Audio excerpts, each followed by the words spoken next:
We're now at Barracks 4 here at Fort McKavett. This is one of the 7 original barracks that were constructed here on the site. It's the only standing original barracks to this day. It was constructed in 1853 by Company B of the 8th Infantry under the guidance of a stonemason named Weigel, who came out of Fredericksburg, Texas. And as you can see on the stone here, there's a blank spot. And if you look closely, you can see the name W.T. Meckling has been chipped off. Meckling was a lieutenant in the 8th Infantry. He was in command of Company B during the period of the 8th's time here at the post. But he was drummed out of service in 1856 for continually coming up short on company funds. During the American Civil War, as I mentioned previously, we were a temporary POW camp.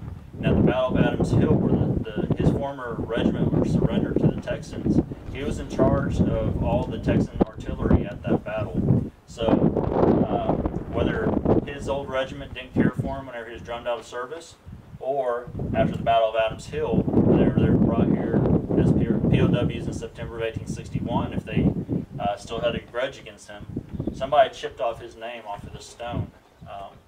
And Meckling himself he was part of a pretty influential family in Texas at that time. His father-in-law was Jeremiah Dashiell, which was one of the paymasters for the United States Army.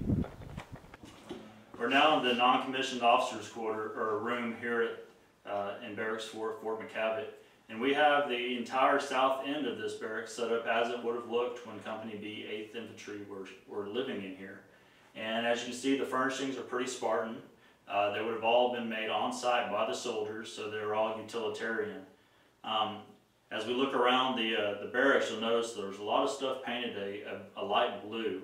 That color is Prussian blue, and it's the color specified by the Army to paint barracks furniture, so that if the soldiers were to take the furnishing anywhere else on the post and they saw that it was that light blue, they'd get in trouble and have to bring it back.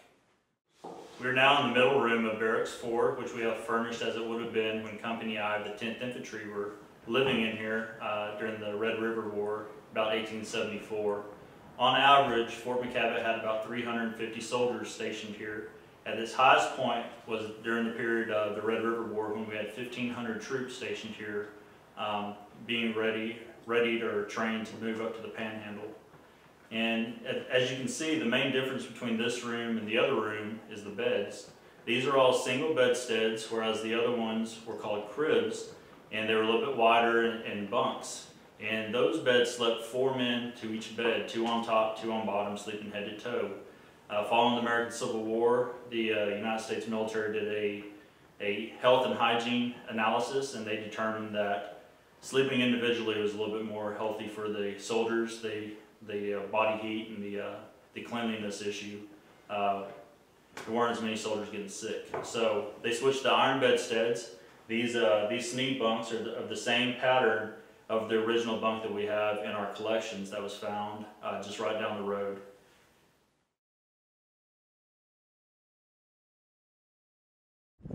We are now standing in the ruins of the Long Barracks, which were 3 individual barracks in the 1850s, and they were combined in the 1870s into the longest military barracks west of the Mississippi River.